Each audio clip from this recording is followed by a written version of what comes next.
Vamos lá agora para o terceiro tópico, que é a alimentação. Alimentação. A alimentação, ela é um dos... Eu acho que é o principal gargalo de todo diabético tipo 1, porque é justamente onde a gente entra no que mais interfere na glicemia, não é verdade? Que é a alimentação. Primeira coisa que eu vou falar para vocês. Tudo quando eu falo sobre alimentação com meus pacientes, a primeira coisa que eu falo para eles, vocês já têm um plano alimentar?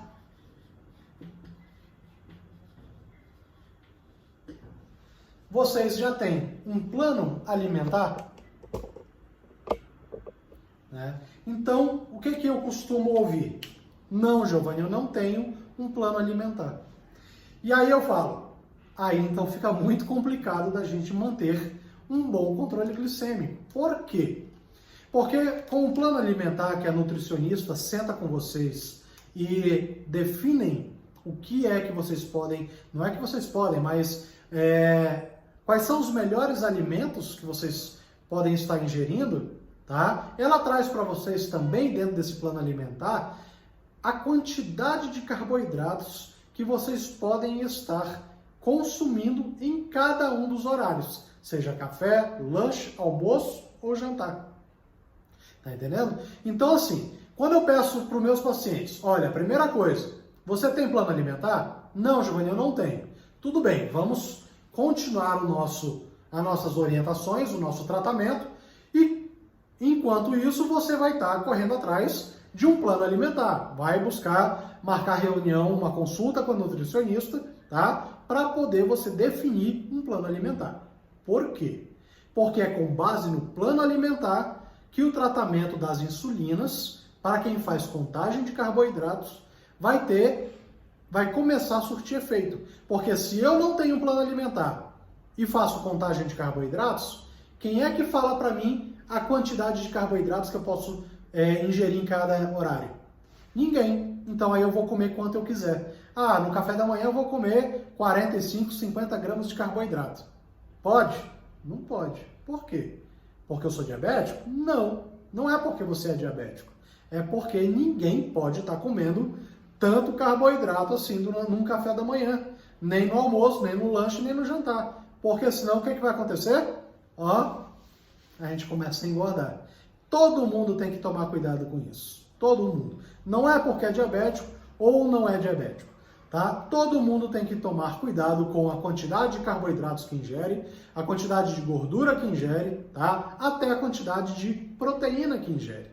Tá bom? Então, com o plano alimentar na sua mão, você vai ter condições de trabalhar a questão da aplicação da contagem de carboidratos, tá? Mais adequado. Por exemplo, não adianta eu ter uma relação de insulina-carboidrato no café da manhã de 1 para 20, tá? E eu comi lá 60 gramas de carboidrato. Eu vou aplicar insulina pra caramba. Tá entendendo? Tá? Então, a gente tem que pensar da forma que vai trazer mais benefícios, mais saúde pra gente. Tá bom? Então, primeira coisa, não tem plano alimentar? Marca com uma nutricionista, vai atrás de uma para poder conseguir esse plano alimentar. Com base nesse plano alimentar, a gente vai trabalhar a questão das relações de insulina-carboidrato e para cada um desses horários, ok? A atividade física vai ajudar complementando, tá, a alimentação saudável. Eu costumo falar o seguinte, que todo paciente que eu acompanhei durante os anos que eu passei no Hospital da Criança de Brasília, que eu via que fazia atividade física, tá? Eu percebi o quê? Uma diminuição substancial da quantidade de insulina ultra rápida aplicada. Então, a relação é a seguinte, quanto mais atividade física você fizer, mais o seu organismo vai consumir aquela energia que está, a glicose que está solta no organismo, tá? Quanto mais atividade física, o seu organismo mais vai consumir essa glicose, menos insulina você vai precisar aplicar durante o dia, tá? Então, pensem na atividade física e na alimentação como requisitos fundamentais para você conseguir alcançar a sua meta de 70 a 180. Tu tá entendendo? Então, 70 a 170, 70 a 180, essa meta glicêmica você estabelece junto com o seu médico. Mas, normalmente, de 70 a 180, com um tempo no alvo superior a 70%. Tá certo? O que é esse tempo no alvo, pessoal? É a quantidade de tempo que você passa dentro de 24 horas com a sua glicemia entre 70 e 180. Ok? Então, o conjunto das atitudes, o conjunto de todas essas relações de insulina, alimentação, atividade física, esse conjunto de afazeres, tá, é que vai trazer para você os benefícios de uma glicemia melhor. Agora, se você quebra qualquer um dos elos dessa cadeia, se você quebra, logicamente que o resultado ele não vai dar positivo.